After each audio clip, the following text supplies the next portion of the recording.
Hey, yo, it's Thursday, April 28th. It's Ringside Report MMA. Tonight on the show, we're doing the UFC Vegas 53 preview. Marlon Vera taking on Rob Font in the main event coming up on Saturday. Yohan, the White Lion Lainesse in action. We're also talking about Jon Jones, Stipe Miocic in September, and Tyson Fury versus Francis Ngannou. Let's go! Yeah, let's go. Where's AJ? There he is. Yo, what's up, homie? What's up, dude? Not much, man. It sounds like you got a bit of a cold, man. No, I just had food in my mouth. I'm just finishing a little pizza. You know what? I got one nostril that's blocked.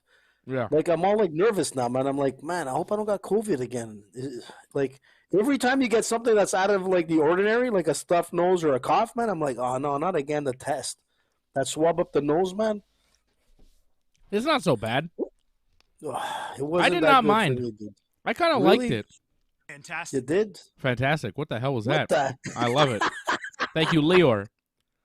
Leroy, what's up, man? No, I'm not crazy about that swab. I don't man. mind the Whoa. swab up the nose. I did it a few times. It didn't bother me too much because it's fun. It's a test that, there's no wrong answer. It's easy for me. You know? Depends how far they swab, man.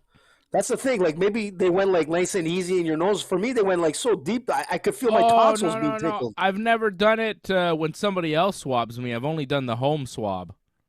No. I never had another person COVID test me. I've only been COVID tested doing it myself. Fantastic. Who is Thank you, that guy? Sasha. Listen, you know what's crazy? When I think about it, my little guy, 2 years old, he's been tested 5 times. Whoa. The kid has, like, I think I've already said he has nostrils the size of a boxer, man. You know, like, it's crazy, man. 5 times, 2 years old. Yeah. Only got hit once. Well, with COVID. I'm here to tell you. Ready to tell me, bud. Tell me that I rolled around with a bunch of sweaty men today in the jiu-jitsu gym. No masks on or anything. So I think for me, the pandemic is nearly over. I mean, if I'm doing that, got to figure everything's fine. Listen, man, if you don't get anything, if you don't get the dose in the next 2 weeks, man, you're good. So no one was wearing masks? While you're doing walking jiu-jitsu? around, nothing. No, not while they're doing jiu-jitsu, but No. walking around. No, because once you get in there, I mean, everybody's going to be close together without their masks on anyways. What's the point? Yeah, you know what? Good for you, man. I'm glad that you're out and about. You and Freddie were training, man. You're doing well. I'm glad to see you guys back in jiu-jitsu. And you know what? How long can we wait till we start, like, really getting back into things? It's been 2 years, man. Yeah. You know? I'm ready. And thankfully, the UFC never went anywhere, right? That's the great thing about this pandemic and the UFC. They never took a day off. They kept going. They kept giving us programming. And I think the UFC is on a massive roll right now because of it. Because that they were the only sports league going on during the height of the pandemic. Because they kept those fights going. They keep careers building. They keep guys interesting. Look at Khamzat Chimaev, right? That guy, Crazy. Before the pandemic, you never heard of him. During the pandemic, all of a sudden he becomes a star. Now, 2 years later, he's a big star in the UFC, and people are saying he could be the next challenge for the world title. So, you know, the UFC did really well by putting on fights and continuing to do these fights. Even though they had to do them for a while in front of no people at the UFC Apex, they kept the fighters active. They kept their careers going. They kept these guys built up and on TV. And that's how you build stars, and that's how you build momentum as a promotion. And I feel like the UFC has so much momentum right now. Like, there's a pay-per-view next weekend. Dave. Yeah. There is, 274. But that's every the thing. pay-per-view. Really...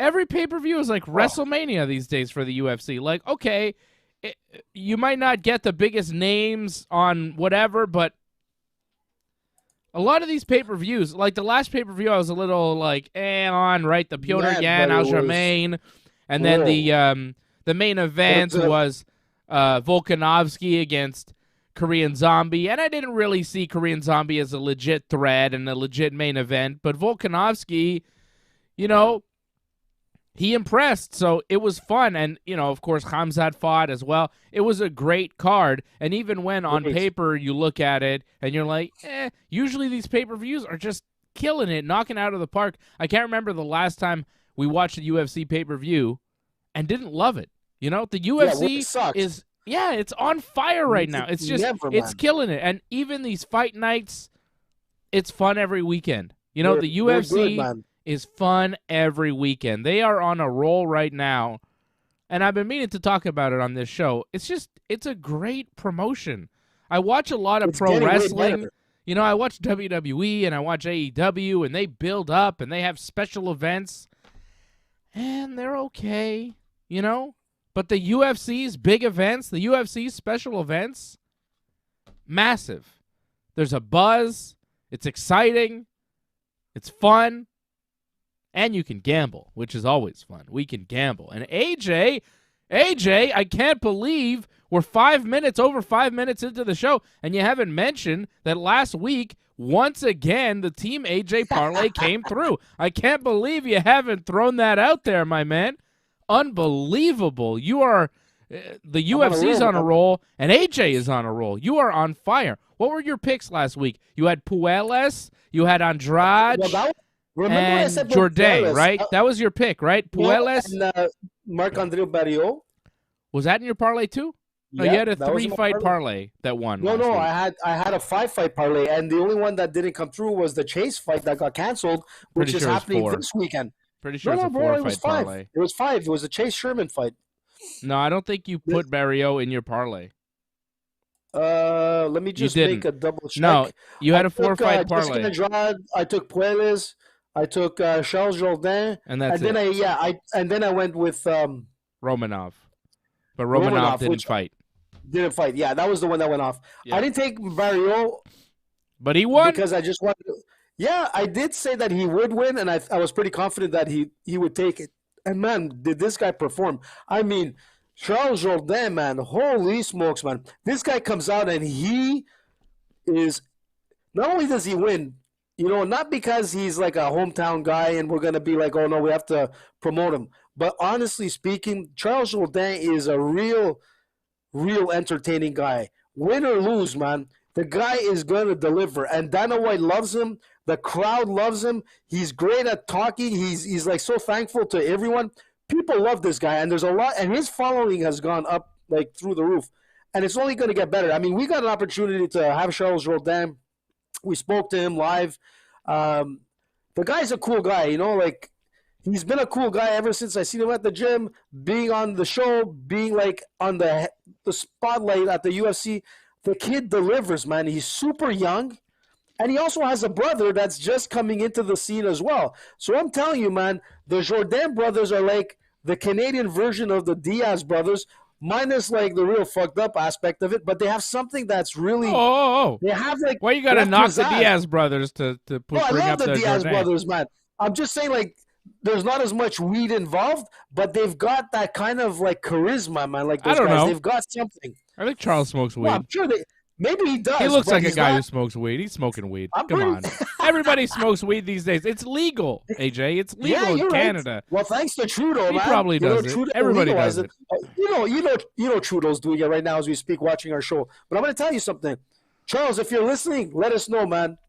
Let us know if you're. Let us know if you smoke weed, Charles. All right. Yeah, I mean, you don't have to let us know. You can if you want to. I mean, I'm sure you do. Everybody does. Everybody does. I do.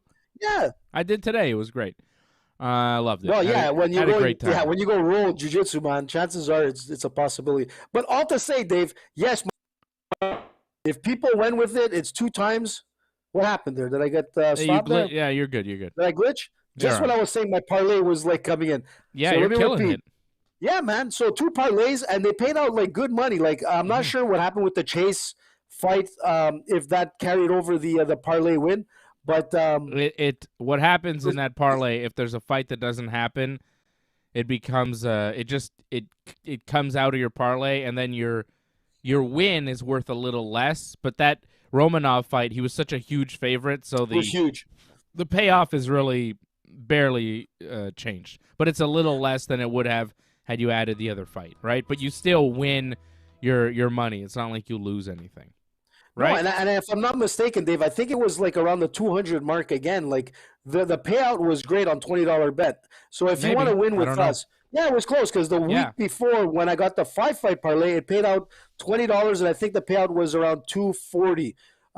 Regardless, man, code Ringside, come and see Bet99. Oh no, I got my little guy that just came blasting through the studio here. Uh-oh. Oh, no, there he goes. That's little AJ. Little AJ, just like Conor McGregor. You hear him?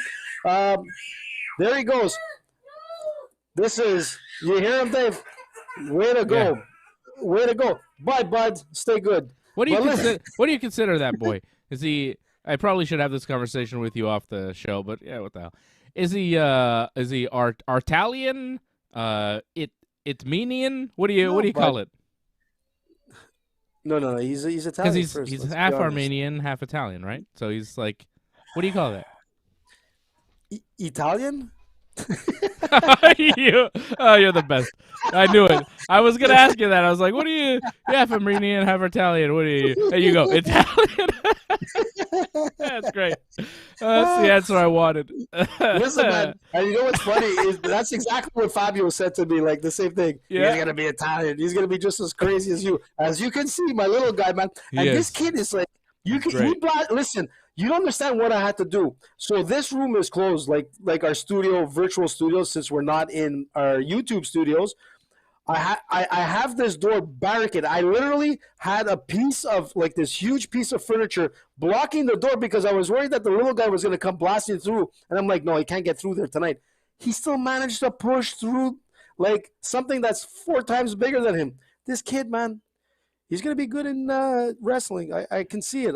He's a beast. He's a beast.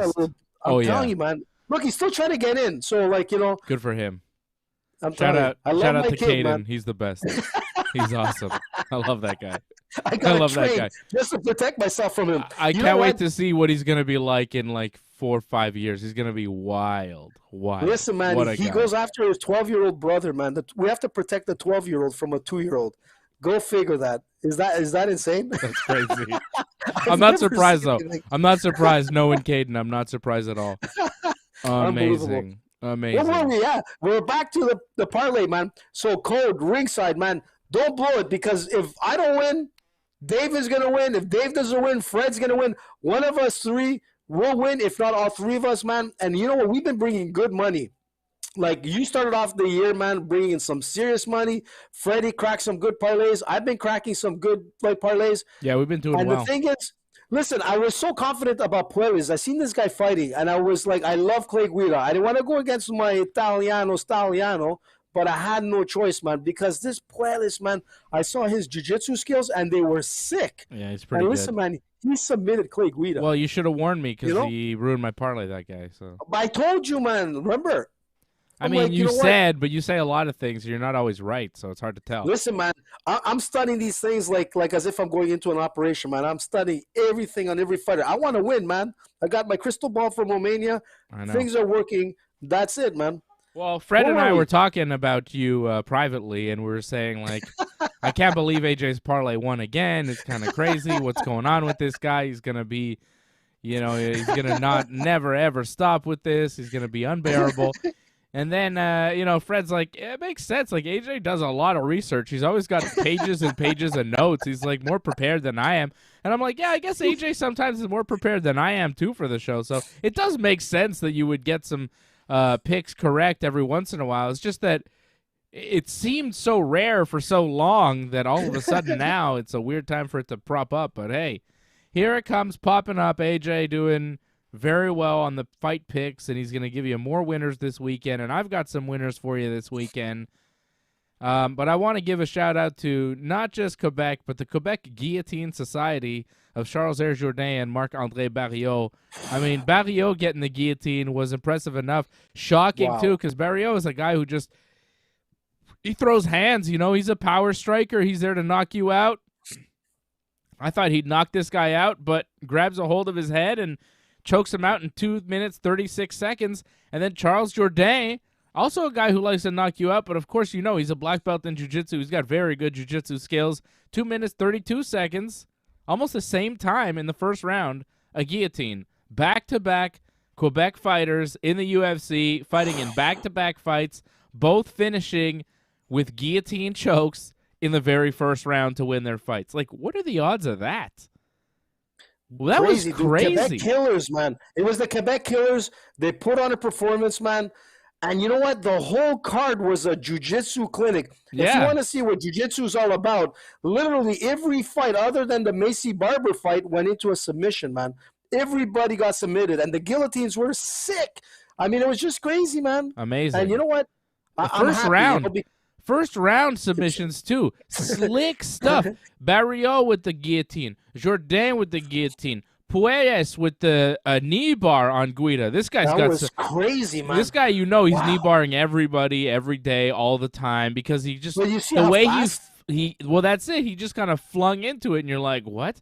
And then Guida thought he was cool for a second, then he realized, oh man, Guida thought he was cool there on the ground for a while. He was like, oh, I'll wrestle with him, I'll do this, do that, and then nope, and then it was over. Which happens, it happens. But yeah, Puelles is legit, man. That knee bar was amazing. And then Jessica Andrade with the standing arm triangle in the first round to beat Amanda Lemos. Like, that was nuts. That standing arm triangle was serious. Wasn't that considered the first in the female division? It might be. Yeah, I think so. Imagine the squeeze, man. Wow. Jessica Andrade's squeeze must be devastating. I felt for Amanda Lemos. That looked painful. It did, man. And you could see her face when she was grimacing, man. It was all over. I'm like, holy shit. And she was doing pretty well up to that part. Yeah. But you know what? That was incredible, man. But the one that impressed me the most, like I said, was Puelles, man.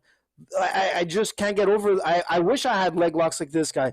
Like, I've never seen anybody in the UFC deliver such a quick masterpiece of a submission. Yeah. And that was a beautiful card. So if people wanted to know what jiu-jitsu is all about in MMA, that was the card, man. It was unbelievable. It won, man. It was just so exciting. And look, the beautiful thing about MMA, everybody wants to see a knockout, especially in the heavyweight division.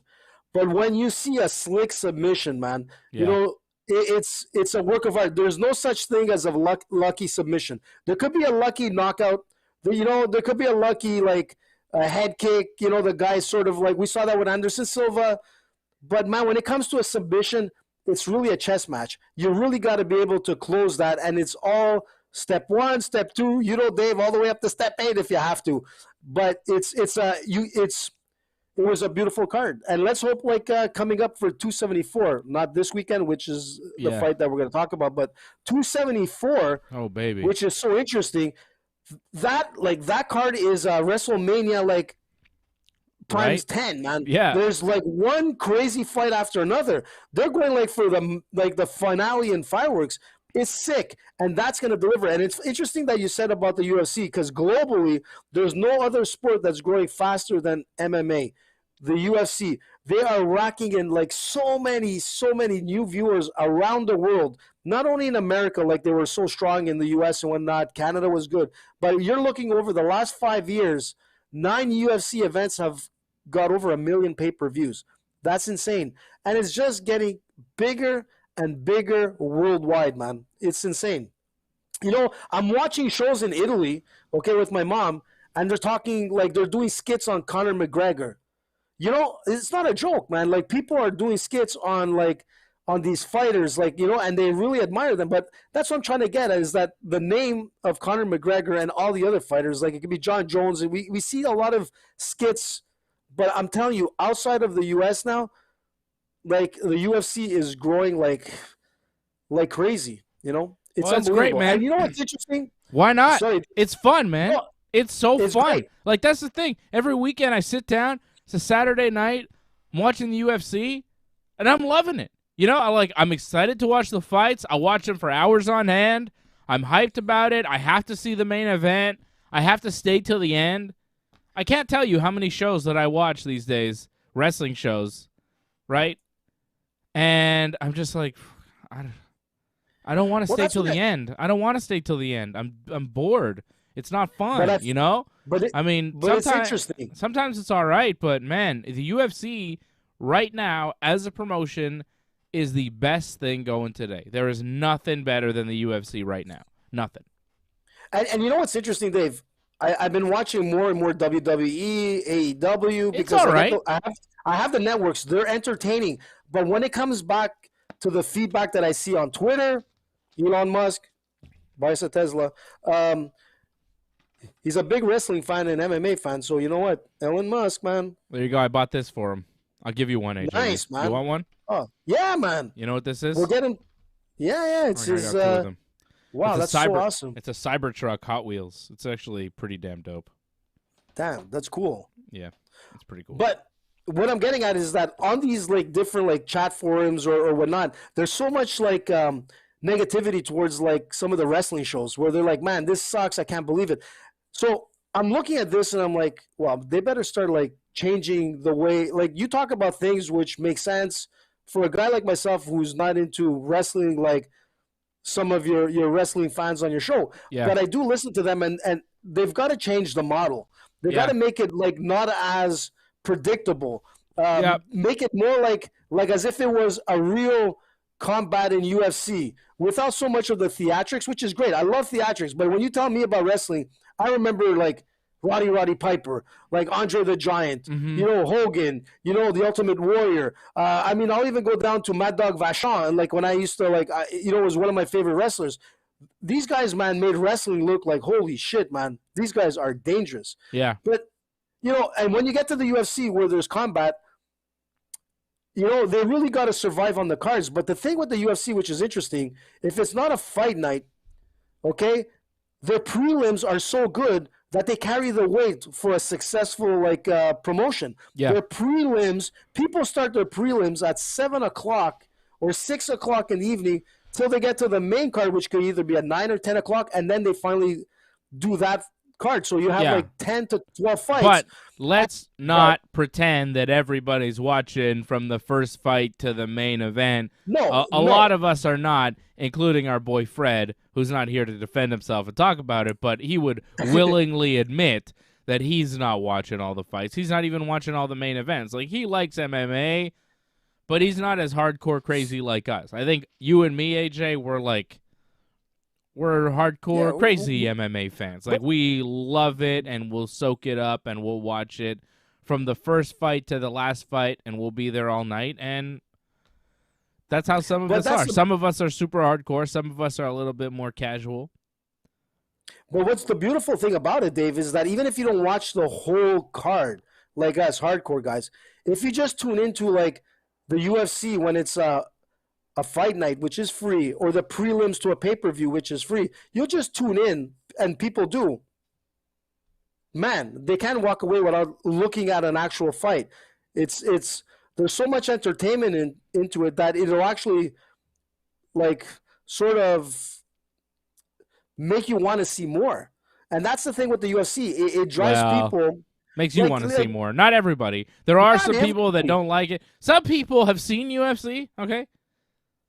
Some people that claim to be like sports people. I've seen this take from a lot of the stick and ball sports guys, right?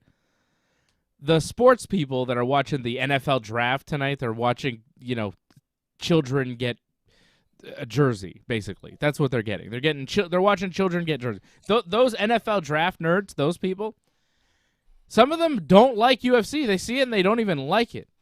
Sure. I don't understand. I don't understand that. Yeah, Well, and you know what Lucy's it jumping is? in, and she says her son has Armenian blood too. That's what I was saying. That's what I was saying. I did Because say I that. knew a You guy. said- I knew a guy who was half Japanese and half Italian, and he said he was Japalian. I was like, oh, that's a fun term, Japalian. I didn't know that was, half Japanese, half Italian. So I was like, what? Do you have a term for the Armenian Italian? He said, Artalian?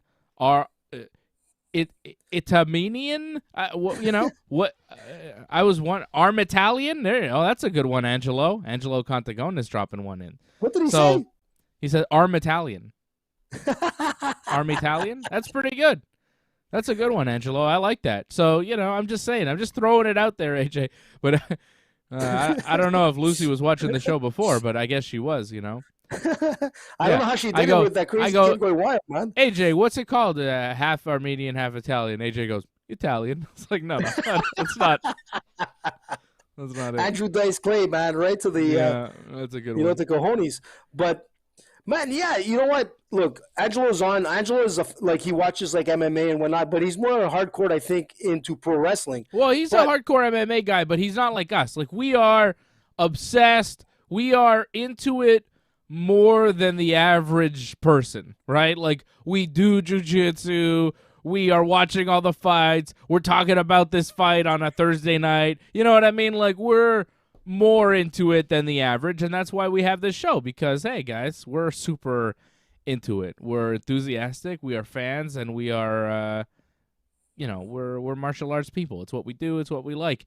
Jourdain and Barriault getting a nice win last weekend, and let me tell you, the Canadian victories will continue this weekend. And I want to go right into the gambling, because I like to What? gamble, and I love a nice underdog. And our boy, the White Lion, Yohan Whoa. Lainesse, is an underdog right now at bet99.com plus 114. Jump So on who- him all day, So, every day. Are you kidding me? Some sports books have Lainesse as a almost all of bigger them. underdog. I mean, Bet99 is making a little sense, but even then, I'm surprised. I'm seeing plus 120, plus 115, plus 110, different numbers out there, but you could get them at plus 114 right now at Bet99.com. The White Lion is undefeated.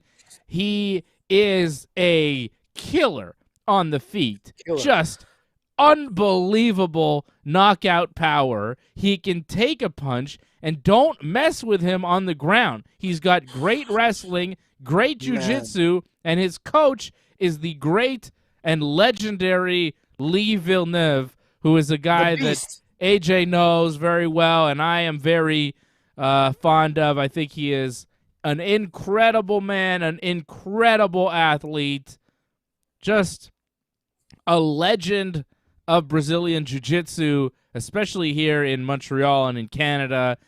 Lee Around the Villeneuve world. is serious around the world. But, I mean, if you say Lee Villeneuve in any jiu-jitsu gym in Montreal, chances are somebody's going to be like, oh, yeah. You know what I mean? Like, people know, right? People know because he's serious. And I remember when he fought MMA and he was serious. And I was like, God damn, why isn't this guy the world champion? And he could have been, but, different things and politics and this, and things fear. happen. We're not going to – people were in fear, basically. He couldn't get a fight because Yeah. people were scared of him, and they should be scared of him because he was a beast. And this is his protege. This is his student. This is his man, Yohan, the White Lion Lainesse. And if you are rolling around with Lee Villeneuve on a regular basis, you are good to go. People don't understand the level, and the odds makers don't understand the level. And, okay, he's coming off the Dana White Contender Series, so maybe people are underestimating Yohan Lainesse. He's fighting this guy, Gabe Green, who's 10-3. He's a good little fighter. He's got power. He's a perfect style matchup for Yohan Lainesse. He's got a solid chin, good power, whatever. Yohan is going to smoke him. Yohan is going to finish him. I really think Yohan puts him to sleep. I think he finishes him in the first round, knocks him out. Knocks him out or chokes him out, whatever. He's going to put him out. He's going to finish him. He's going to end him. He's going to win this fight, and he's going to do it impressively. And maybe next time around, the odds makers will give him a little bit more respect, but hopefully not, because I want to keep making money on the White Lion Yohan Lainesse. Right now, $20 straight up on Lainesse gets you $42.85 at bet99.com. So you can only imagine what $50 will get you. That's $107. You basically you are doubling your money with Yohan Lainesse right now if you bet on him. And I would say, why not? I mean, I'm going to go place a sizable wager on Yohan Lainesse because he's going to win, because he's the best. And, I am a big fan of Charles Jourdain and Marc-Andre Barriault, and, of course, Olivier Aubin, and all the great Quebec fighters that are fighting right now in the UFC, PFL, Bellator, and beyond. But there's something about Yohan Lainesse. Man. You know what I mean? There's something about the White Lion. There's something else there that I wonder. Like, I think all these guys are good fighters. I think Charles, could fight for a title one day, maybe even win the title. Barriault is good, and, I think he's going to have a good UFC career. But Yohan Lainesse, there's something about this guy. It's special. I don't know what it is.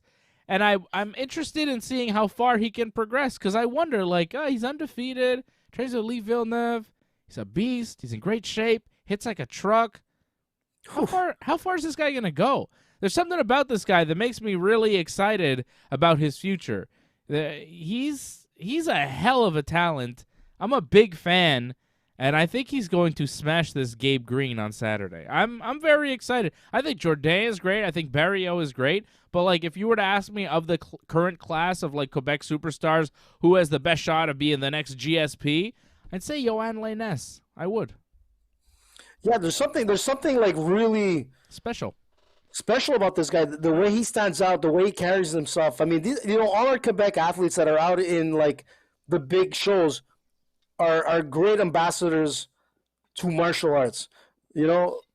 There's nothing that you can say about them that they're scumbags or they're big talkers or whatever. Of course they're not. They're all like George St. Pierre sort of prototypes in the way they portray themselves.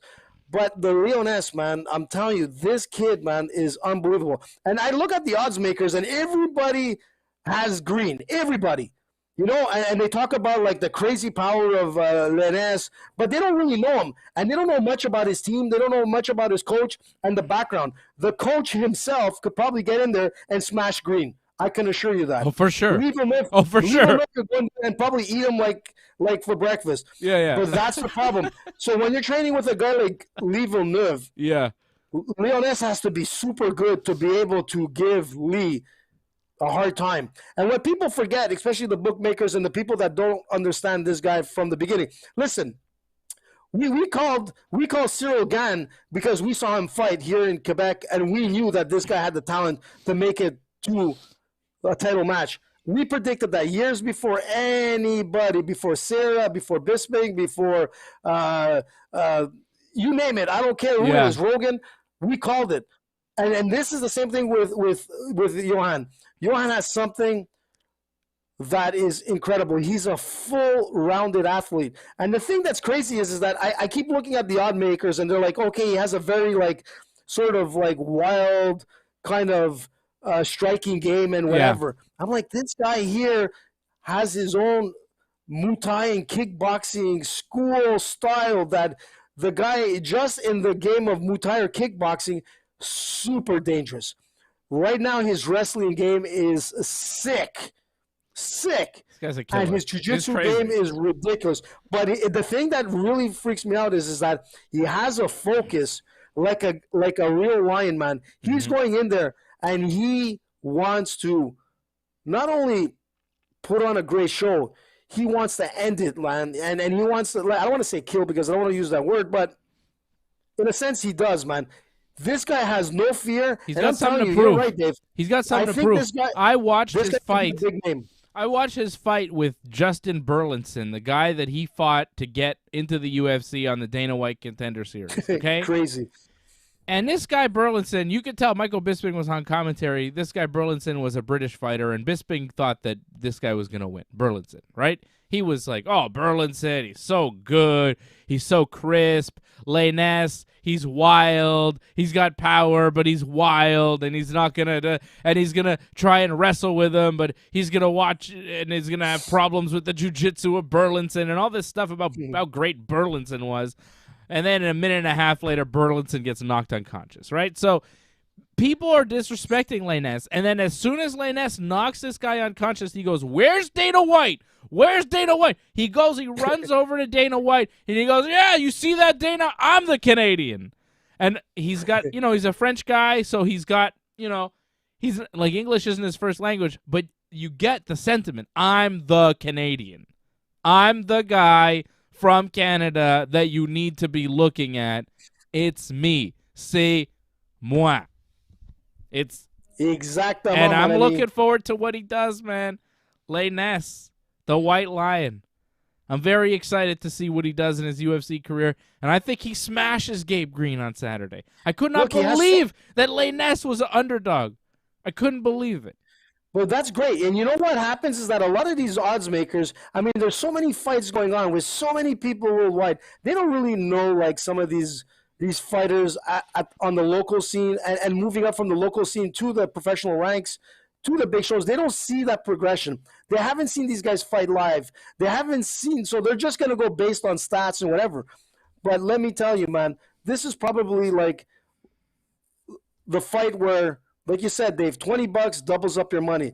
This is a good, straight fight win going with Yohan. And I really think Yohan is going to probably knock this guy out big time.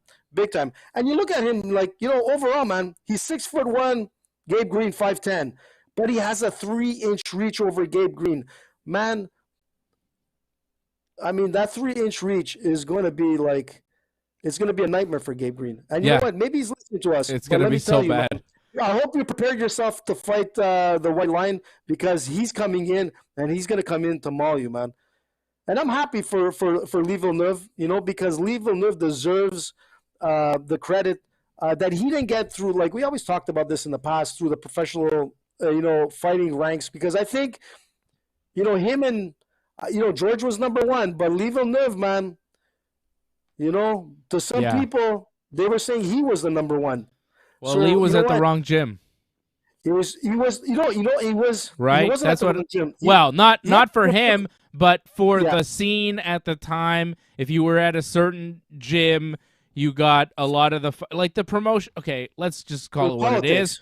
There were more pro fighters fighting at a TriStar than any other gym around here. So if you were going to run a promotion, which a lot of promoters did, they would load it with TriStar fighters. And if you were a fighter from another gym locally, it was harder to get fights, and that's just because TriStar is such a big gym and they had so much talent. And, the American guys or whoever, the Ontario guys that would come in to fight, the local guy was usually a TriStar guy and not a BTT guy or a H2O guy or whatever, right? It was usually a TriStar guy, and Lee was a BTT guy, and promoters, I don't think, tried that hard to get him fights, and he had a couple fights. I remember Lee had a fight scheduled, and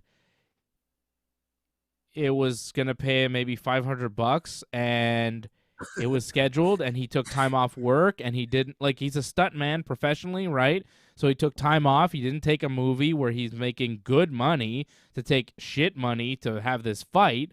And then the fight winds up getting canceled. So he's spending money out of pocket, not working to prepare for this fight in the hopes of having a great MMA career, and then the fight gets canceled. So he's out like a bunch of money, and it just, I think at a certain point it just didn't make sense for him to pursue this MMA dream, even though he was very ready for it and very, like, I remember seeing Lee have a fight or two. I think he had maybe 2 pro fights, and I was at least one of them, and he just obliterated a guy, and I thought, God damn, this guy's unstoppable, you know? He really could have been something big in the UFC. It's just he couldn't get enough fights. I think he was going to be on the Ultimate Fighter, but he had to have 3. He needed fights, 3, and he only had 2, and they were going to put him on the Ultimate Fighter Canada, but they didn't, and they should have because he was worth it, and he would have made a lot of money for the UFC, but... You know, he would have walked out of there. He would have walked out of that Ultimate Fighter Canada as like, who the hell is this guy? Yeah. It would have been a known name today. Yeah. But you know what? He's going to get that recognition by developing the next level of MMA fighters, and you can see that with very good jiu-jitsu career. Like he's won everything. He's amazing. Listen, his jiu-jitsu career just quickly is that he won as a brown belt against the best in Abu Dhabi, the Abu Dhabi World Championships. Lee Villeneuve went in there as a brown belt, and he smoked everybody in black belt. That's not a joke. These are the best in the world going to the final stage in Abu Dhabi, and on that stage, he won as a brown belt. You got second place black belt, third place black belt, first place Lee Villeneuve brown belt, and then you got Fabio Landa that went and gave him his black belt on the podium. It was incredible. Like, you know, honestly, man, it was a moving moment. You know, I have nothing but respect to Lee because, you know, the guy is not only a guy who's in movies like John Wick or the X-Men and all that kind of stuff, crazy stuntman, but he's such a nice guy too, like a super humble guy. You know, we're going on the rant with him, but you know what? Yeah, we can't talk about Lee Villeneuve all night, although you and I probably could, because he's amazing and people should know more about him because he was amazing. He was incredible, and he still is incredible. And what an athlete, and what a credit to martial arts, Canadian martial arts. And now we're seeing his protege, the White Lion, Yohan Lainesse. But this is all to tell you about the White Lion. You know, this is all to tell you about Yohan Lainesse and the pedigree that he comes from, the lineage that he comes from, and why having Lee as his coach is such a big deal. Like, I think that's what the odds makers are missing. You know, I think that's what a lot of people are missing going into this fight, is that having Lee Villeneuve in your corner as your main coach is a big deal. It's a big deal. If it was 100%. GSP, I think Yohan would probably be the favorite. You know what I mean? You know what I'm saying? That's crazy to say that. Yeah. Well, it's a recognizability factor too. It plays into it. I'm going to give you my parlay for the fights on Saturday, okay? You're going right to it. Okay. What the hell? Let's talk about the main event real quick, though. Marlon Vera against Rob Font. It's a pretty fun little fight here at bantamweight. Vera is on a roll. Font is on a roll. Vera's won a couple in a row, knocked out Frankie Edgar in his last fight. Before that, though, won a decision against a very tough Davey Grant, which impressed me quite a bit. Vera's just 29 years old. Font, 34 years old. He'd won a bunch of fights before running into Jose Jr. Aldo back in December of 2021. Lost a decision to Aldo. Now, Marlon Vera fought Aldo as well and lost a decision to him, but I thought he actually won that fight, as did many people. It was pretty close, and I thought Vera won. Chito Vera, just 29 years of age, I think is coming into his prime right now. I've been really impressed with Marlon Vera. I heard him on Joe Rogan as well, and he just seems like he's got the right direction in mind. Like, he seems like he's got a goal, he knows where he's going, and he's doing things the right way. Seems like a smart guy. And I'm interested to see what he does here against Rob Font. Font is a very good boxer, moves tremendously well, but I think he can get touched. I think he could get in trouble on the ground. And I think that he might get hurt here with Marlon Vera, who's got some really good power. So odds makers right now, Bet99 has Marlon Vera plus 108, the underdog. Rob Font minus 132. I like Vera. I just think that his aggression and just his overall game, he's dangerous everywhere. His kicks, his punches, his elbows, he throws everything at you. He's a black belt in Brazilian Jiu-Jitsu. Chito Vera's no joke, and he's really coming into his prime right now. I think Vera wins this. Plus 108, the underdog. I think it's a good pick here. I'm going with Marlon Vera to win. I don't know how he wins, though. I think it's probably a decision. I would say probably a decision. Maybe a knockout if he lands the right one. I could see a TKO, but he wins a lot by knockout. I could see a knockout, but Font is tough to put away. I don't think Font's ever been knocked out. No, he's not. And he's only been tapped once in his pro career. So if you beat Rob Font, usually by decision, it's 5 rounds, though. It's a lot of fighting to do, and, things could happen. But I'm going to go with Marlon Vera by decision. I think Vera wins this one. Slight upset at plus 108. What do you think, AJ? I think you're right, Dave, because when you look at the overall career of Font, out of 18 career UFC fights, Vera has never been officially knocked down. The guy has never been knocked down, and there's only 7 losses of his career have come through decision. And we know with decisions, we could talk about Charles Jourdain, where he's been robbed a few times through decisions. That's why a decision win sometimes is not always really in the opinion of people out there that it was a real win. But what's impressive is that he's never been knocked down in 18 UFC career fights. And I agree with you. His jiu-jitsu is ridiculous. He's a BJJ black belt. He's got slick, power in his hands. He's got power in his hands. He's got slick, kickboxing skills. The guy has it all. He's a bit younger, 29 years old. But, yeah, you're right. As an underdog goes, man, I'm going towards Vera myself. There's something about him that like you said, he's coming to his peak, man. Not that Font is an awesome fighter, man, but yeah. I think the odds makers got it wrong on this one. Well, obviously we're going with the underdog, but sometimes, we're wrong, but I don't know. This is a close fight. Odds makers have Font minus 132, Vera plus 108. It's close, but we are in agreement here, going with Chito Marlon Vera in the main event. Other fights on this card I got my eye on. The co-main event, always love Andre the Pitbull Arlovsky taking on Jake Collier. Arlovsky, one of our favorites. We love Arlovsky. Been around forever. Been fighting since the 90s. Former UFC champion, 43 years of age. What are you laughing about? That he's been fighting since the 90s? He has. Made his MMA debut in 1999. It's crazy, man. I know. It's insane. When Andre Arlovsky, it's insane when you think about it. When he made his debut in MMA, I was still in high school. Is that crazy or what, man? Yeah. And this guy in the early days of MMA, when he used to come out, you'd be like, holy shit, man. This guy looks like a werewolf. Like they call him the Pitbull. I mean, he looked like a caveman. But the thing is, when you think about it, I love to see Arlovsky fight. And he's remember the fangs. His mouth guard? The fang mouth guard. He looked like he came out.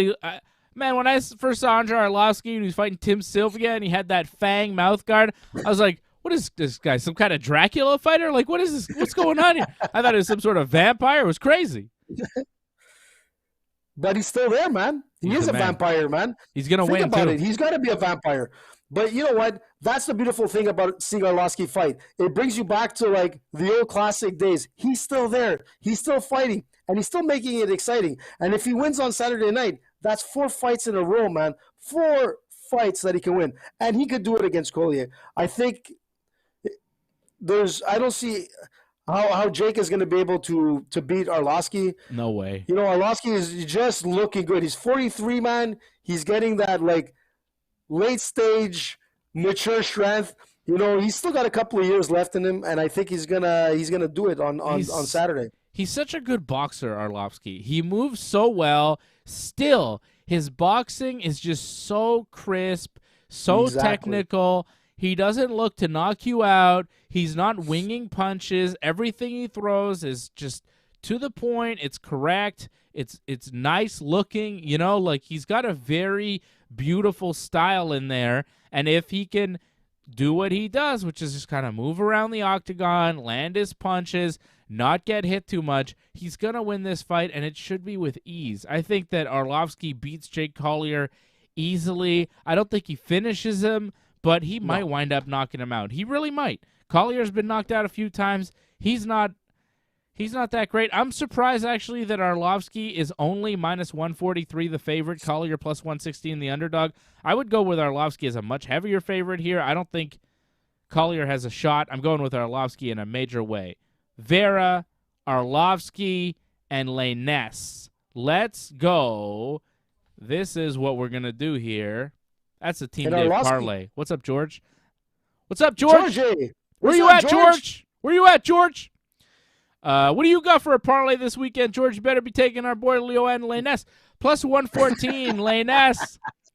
Andre Arlovski minus 143, the favorite, and Marlon Vera plus 108, the underdog. That's the Team Dave parlay. $20 at plus 658 gets you 151.79 over at bet99.com. Bet with us. Use that code word ringside, and you will get a matching deposit of up to $600 when you sign up. So we're going with Marlon Chito, Andre the Pitbull, and the White Lion, Yohan Lainesse. Boom. Nice. AJ, what do you got? And you know what's crazy? That's a good parlay, right? That's that good. Is, man. That's a winning parlay right there. You know, I like to go a little bit more riskier, but that 3-fight parlay, I'm pretty confident it's going to pay out. I'm happy with that. I'm pretty confident. And you know what? And when you look at Arlovski, just going back on him, the guy's been so active, man. He's been so active. I'm looking at his stats. This is the 6th time he's fought in less than 90 days since 2018. The guy's not worried about taking fights in short notice. This is the 6th time. And then when you look at him, this is his 5th appearance since February 2020. And the guy is 43 years old, man. So you know what? That's the difference with Arlovski. He's always trading, he's always ready, and he's very active, man. So you know what, Dave? I think your parlay is going to come out, and I'm going to be along the same lines with you. Except I'm going to go with a few more, you know? All right. So, yeah. Give me your whole thing. What do you got? So I agree with you on the Marlon Vera. I think that's going to be the underdog who wins on that main card. Then I'm going to go with Arlovski. Then I like the next fight with Andre Fili and Barriault. But I like that Barriault, man. He's something. So you're going with the burrito. I'm going with Barriault on this one here. Then I'm going to go with plus 190 Barriault. Yeah, I'm going with Barriault on this, man. Okay. Why? I just like him as a fighter. Like everything about him. Not to take away from Andre Fili, you know, even when he fought Jourdain and all that, I thought Jourdain beat him. That was a win that didn't deserve to go to Touchy-Feely. There's something about Touchy-Feely that, like, he's hot, cold, or whatever. But you know what? Barriault, man, I just like him as a fighter. I just feel that he's going to win this fight. So then I'm going to go off to Grant Dawson as a pretty strong favorite on that one.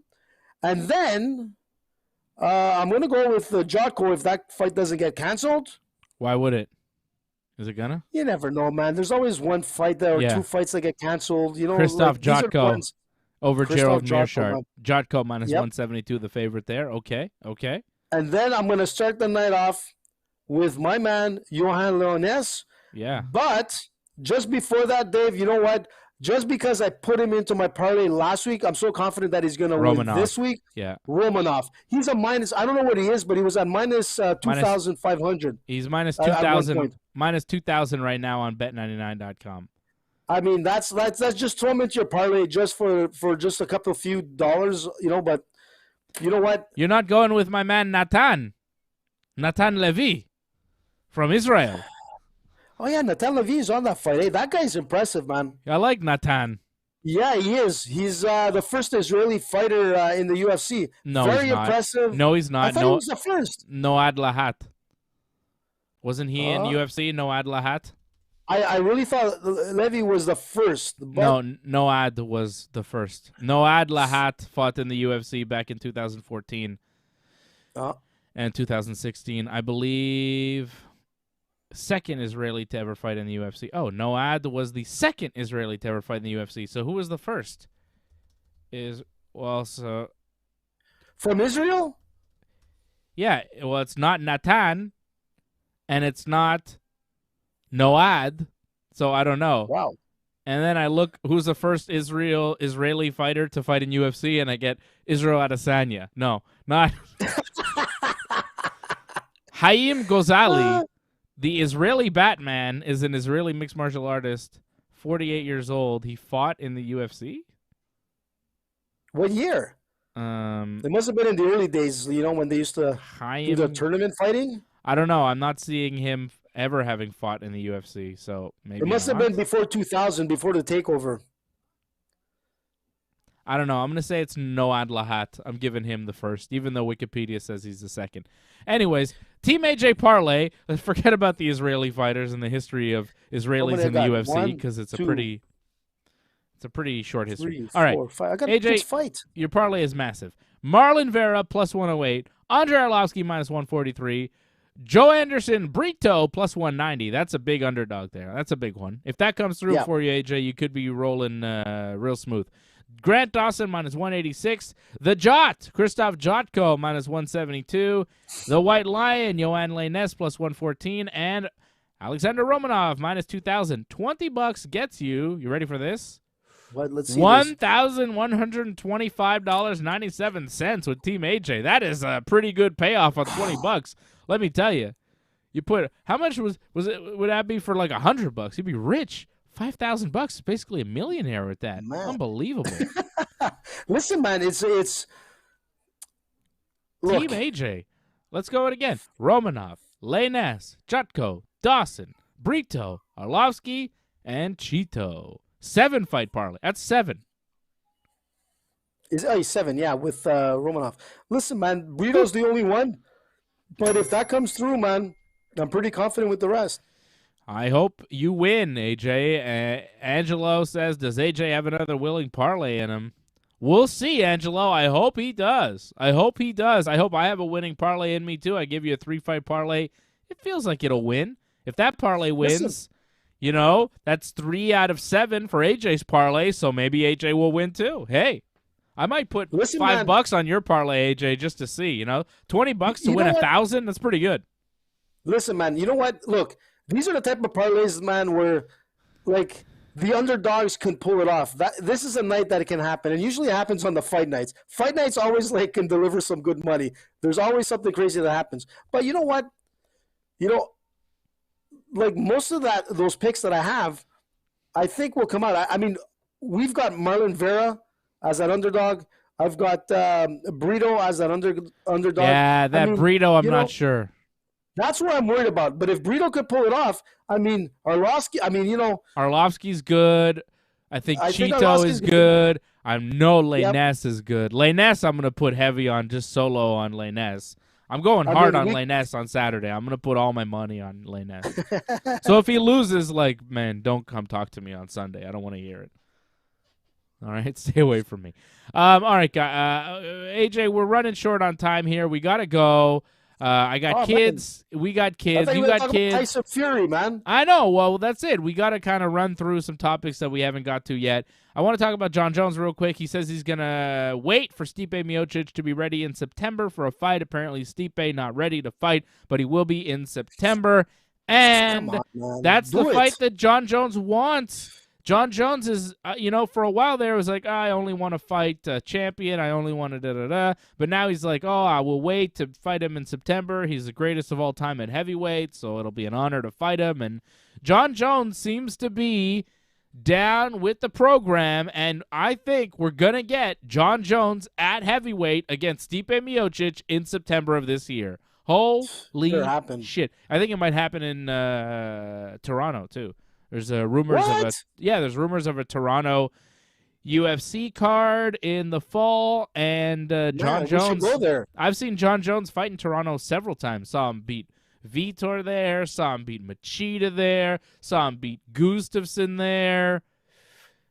I feel like there's another one that I'm missing. But and most possibly he could beat Miocic there. I mean, he has a chance there, man. Oh, I think he beats him. I think he beats Stipe. Stipe's in his 40s now, you know? But, man, they better fight in September. Jones better fight in September because if he doesn't fight this year after many years now of not fighting, I don't know, No, he will. I think he's... Yeah. But that's not going to happen. He's going to fight in September against Stipe, man. and it's going to be amazing. And he better be clean, too, about it, you know? Is Tyson Fury going to fight Francis Ngannou? I think Francis was a little bit confused himself. He had no idea what Tyson was telling him there. But no? He seemed like he knew. So Tyson Fury won his boxing match on the weekend, and Tyson Fury says he's going to box Francis Ngannou in some kind of mixed rules fight in a boxing ring with MMA gloves on. And the rules don't seem clear to anybody, but that apparently is what Tyson Fury wants to do next. Box the UFC champion Francis Ngannou in some sort of different boxing rules fight. I don't think it's going to happen. I don't think the UFC lets Francis do it. He's under contract with the UFC. I don't think they let him. Even if Tyson Fury is serious, I don't think the UFC lets Francis do this. Do you? You know what, man? Anything's possible. Anything's possible at this point with Tyson Fury, because if you look at like the payout for this guy was ridiculous. I mean, just the generated pay-per-views in the U.S. was at $4.3 million, man, at $100 a pop. So you know what? Money's to be made. Not $940 million, AJ. Well, you know what? No, that wasn't me that said that. That was going on like. No, you sent that to me. You sent that to me, and it was sent out as a tweet. AJ says to me, the Tyson Fury boxing fight got 940 million buys in the UK alone. Hey, listen, man, I didn't post that. That's why I was laughing. And then I was like, I sent it to you. I was like, huh? And you send this to me and Fred as like it's a fact. And I'm like, wait a second. And the UK only has like 67 million people there. So 940 million buys in the UK is impossible. And it was also from the MMA fake press. It's like a fake MMA where they press, where they make up fake headlines and they trick people like AJ all the time. And AJ was tricked thinking that Tyson Fury sold 940 million. It was just, hey, listen, man, I'm just a messenger. I just sent you. You're the messenger for nonsense. You're the messenger for fake news. But listen, man, regardless, the guy had 94,000 people in that stadium in Wembley. Yeah. It was ridiculous. It was a great, you know what? It was a nice he's card. Popular. He's popular. He's a great fighter. He's a great boxer. I'm a fan. I just don't think he's going to fight Francis Ngannou. I think they're joking around. Listen, man, you know what? They don't understand that it's not going to happen. You know what? Anything's possible, Dave. Anything is possible. But the thing is that Ngannou would want to fight a guy like Tyson Fury because the money, of course, he will never see. Tyson Fury made whatever. Let's just say hypothetically, I think it was like $60-70 million. Like Ngannou in his last fight made $600,000. Okay, he's gonna get bonuses, this and that, and whatever, and eventually he'll make $1 million. But that's what I'm trying to say is that you got guys like Jake Paul that are like going hardcore on MMA fighters now, calling them pussies and whatever. You know what? It bothers me because this guy here, okay, like he hasn't fought a real boxer. And he's never going to fight an MMA fighter in an octagon. He could get away with it maybe in a boxing ring, fighting a smaller guy and whatever. And I like Jake Paul and all. But the guy's made more money than some of the top fighters in the UFC. Yeah. You take his accumulated earnings in the last 3 years, man. He's made more money than Arlovsky's made since 1990. Sure. What is it, 4? Come on, Dave. He's not making money because he's a great fighter. He's making money because he's a famous person who happens to fight. Right? Like, it's different. It's different. So I don't really mind about how much money he makes, but there is tons of money at the top of boxing. Conor McGregor figured that out when he fought Floyd Mayweather. Francis Ngannou has saw Conor McGregor, and he's trying to get a fight with Tyson Fury because that's the way to get a big payday. Even Kamaru Usman, who's the #1 pound-for-pound fighter in the world, who is the UFC welterweight champion, he wants to fight Canelo Alvarez in a boxing match because he knows that's where the payday is. Like, all these guys realize, like, okay, there's only so much money I can make in the UFC, but if I go over and have one of these big crossover boxing matches, I can make $100 million. And they're never going to make that in the UFC for one fight. Conor did it with Floyd, and they figure they can do it too. I just don't see the UFC allowing it to happen because, with Conor it was a one-time deal, but if they do it with Kamaru and Canelo, and even if they co-promote it and they get a piece, it sets a precedent for their champions that I don't think they want to set. So I don't see Kamaru or Francis being allowed in their contracts to do these boxing matches, let alone actually getting a Canelo or a Tyson Fury to go along with it and actually put pen to paper and sign a contract. Like, it's so far-fetched to me that I'm very skeptical that any of these fights actually happen. I would like Kamaru and Francis to get that money. I wish them the best, but I don't think Uncle Dana's going to let it happen. And why would he? He has them under contract. Conor, Dave. But Conor, it raised the profile, and Conor, I think Dana believed Conor had a shot. I don't know. Well, he came close, man. In my opinion, he went. I think UFC got a rounds, sweet deal too. UFC got a sweet deal. They got a big cut of the money. They got a lot of money. Dana made a big money. Look, man, Conor, because of that fight, is from a guy who walked into the UFC in his first fight, which I think he made like less than $5,000, like literally living out of his van.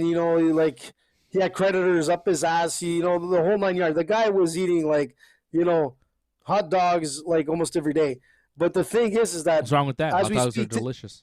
Listen, man, they are, man. But the thing is I don't think he was eating hot dogs. Do they have hot dogs in Ireland? They probably do, but I don't think they call them hot dogs. Well, I told Wally, I said they don't have poutine. Like, Wally That's comes true. to Wally, our buddy from Ireland. When he comes to Montreal, like we bring him for poutine, and he loves it. I told him, man, open up a poutine shop in like the land of potatoes. Yeah, I mean, you would be a millionaire. But I'll anyways, send him the all to say squeaky is, cheese and the Saint Hubert gravy. yeah, we could do something. We can work something out. That's right, But all I'm baby. trying to say is, Dave, today as we speak in 2022, Conor McGregor is closer to $1 billion than $1 million. You know what I'm saying? This is where he's at. That's because And he you know sold what? whiskey, though. It's not really because of fighting. But it's still all based on the fact that he went from living in a van Down by the river. to now No, that's Chris owning- Farley. That's not I Conor know, McGregor. but- That's Chris Farley. Yeah, he looked Living like in a Chris Farley van back then. down by the river. No, he didn't. No, he didn't. At no point in Connor's life, did he ever look like Chris Farley. That is hilarious. Listen, man, all I'm saying Franco is this. 316 asks, "What's your go-to brand, Dave? For what? My brand for what? Do we talk about Drinking. product? Do we talk Proper about 12. my go-to brand of what? It's Coca-Cola. I like Coca-Cola. My go-to brand I of like the last what? place Montreal Canadiens. I don't know what that refers to. I hope it's not whiskey or something because I don't have one. Proper 12. Oh, hot dogs. Hot dogs. Oh, Hit dogs. Hit digs. hit digs. I think he means hot dogs. My go-to LaFleur's, brand of man. LaFleur's. I would say LaFleur hot dogs. Probably the best. Yeah. Probably Hey, the best. rest in peace, the greatest Lafleur of all, man. Guy Lafleur. Greatest hockey player ever, man. Was he? Wow. Well, I thought that at was the Wayne time, I Gretzky. mean, yeah, they're all amazing, man. It's just a different era, but you know what? Like, Well, yeah, rest in Lafleur, I got a peace. chance to see Lafleur play. I don't man. know. What a great player. Yeah, I don't know anything about him. I just know that he was a hockey player, TD. and people were sad when he died. And rest in peace to him. God bless. And you know what? I I'm got too a chance young. to I never meet saw Lafleur. him play. I don't really know much about him. But I No, know he people were was an very ama- sad. People were Oh very man, upset. dude, they still are, man. Lafleur was like a legend on the ice, a legend off the ice. He went through a lot of hard times, in his family. Hot times, baby. He had Hot hard times. with- What do you know about hot times, AJ? Hot times is when they TV, give you a man. watch. They send you on your way. They say, a computer took your job, daddy. That's hard times. Ric Flair, you put hard times on the American Dream, Dusty Rhodes and his family. That's hard times, daddy. A computer took your job, daddy. Oh, computer took your job. Rest in peace, Okay. Kilo Fleur, man. Rest in peace, Rest in American peace, bud. Dream, Dusty Rhodes. We love you forever. Curtis Blades is going to fight Tom Aspinall, UFC London, July 23rd. Good luck, Curtis. Give me a quick pick. Aspinall. You're going with Aspinall. Just give me a name. Aspinall. Again, quick pick. Joanna Jedrzejczyk fighting Zhang Weili in a rematch. UFC 275, June 11th. Come on, let's be honest. Zhang Weili. You know, what's better than roses on a piano? Remember Joanna's Who lives on Oregon? face last time? With that fight? That was one of the craziest fights ever. I got Zhang Weili in the rematch. I think she wins again. All right? How do you feel? What? You don't think you got Joanna winning the rematch? She lost last time. I don't know. Give me a quick pick, man. Quick pick. Just give me a name. Show's over. Say what? All right. Goodbye. I'm not even going to wait for your pick. I don't care. I don't care. Rose, man. Rose is not in this fight. It's Joanna versus Zhang Weili. I'm talking about UFC 274, bud. No, I'm just saying Joanna's fighting Zhang Weili. It just got announced a couple days ago. All right. It's hard, man. It's hard. I'm going to have to see their training camp. That's a tough one, man. That's a tough one to call right now. Damn, Yoel Romero's fighting Melvin Manhoef next week for Bellator? Damn! Wow, Romero, man. Damn! And he looks good, Romero. Did you see him? I mean, his he always physique looks good. Amazing. Yeah, when does there's he no not testing. Look good? Who I don't know how the cares? testing goes at Bellator, man. Who cares? If you could get that jacked on steroids or off steroids, it's impressive. I don't care. Unbelievable. Belfort. All right. And man? that's it. That's all. No, that's it. I'm done. I got to put kids to bed. It's late. We got to go. We got children here. AJ, we all got kids. All right? And that's it. I'll be back here with Johnny North tomorrow night for Wrestling Uncensored. We'll be talking some pro wrestling. I know I haven't done the Monday and Wednesday shows this week or last week, but I have another kid now, so it's a little more difficult for me to do all these extra shows. I think they will come back at some point. You know, the post-Raw show and the post-Dynamite shows should come back at some point, but for now we're just going to be Thursday nights MMA, Friday nights pro wrestling, and we'll do the watch along too next week. UFC 274. You'll come over, AJ. We'll watch UFC. It's gonna be sick, man. So let me just run down that card for next week. Let me just tell you what the pay-per-view is, okay? Because it's crazy. I was looking at it and we kind of mentioned it, but we didn't really say what the fights were. It's Donald Cerrone versus Joe Lozon in an epic fight. Like, I can't wait for that. That's my main event. Forget all the other fights. I want to see Cerrone and Lozon. My buddy Paul's favorite fighter of all time is Joe Lozon, and this is going to be big. Really? Yeah. Wow. Shogun versus OSP. Shogun! That's crazy, man. Okay? Blast from the past. Michael Chandler versus Tony Ferguson. El Kukui. Okay? Rose Namajunas defending against Carla Esparza. And Charles DuBronx Oliveira defending the lightweight title against Justin Gaethje. Holy shit. This might be the best pay-per-view of the year. This is incredible. That's what I'm trying to tell you, man. Like, the UFC, man. On a roll. Pulls like no punches, other. Man. Dana White, man. This might be the best era. Insane. It might be the best era of UFC ever. Like, it's been great. And we've had, you know, the George era, the Anderson era, the Brock Lesnar era, all these great eras, the Chuck Liddell time, the Randy Couture, the Khabib, Conor McGregor, Ronda Rousey, all these great times. But right now, the level of competition, the stars in every division, the up-and-comers, the big matchups, Jon Jones still existing. Oh, what a time to be alive. What a time to watch the UFC. Great stuff. It is great. And I'll be back here tomorrow night to watch some pro wrestling with you and talk pro wrestling and all that stuff with Johnny North, 10 p.m. Eastern Time for Wrestling Uncensored. Thank you to everybody for tuning in tonight. Thank you to all the members. Angelo Contagonis checking in. I saw a few people re-up their membership as well. Don't forget to become a member. Join.ringsidereport.net. Hit that like button. Leave us a comment in the comments. Just write something, you know. Love you guys. You guys are the best. AJ's parlay is going to win again. I can't believe it. I hope so, man. I hope so. You'll win $1,000, AJ. $1,000.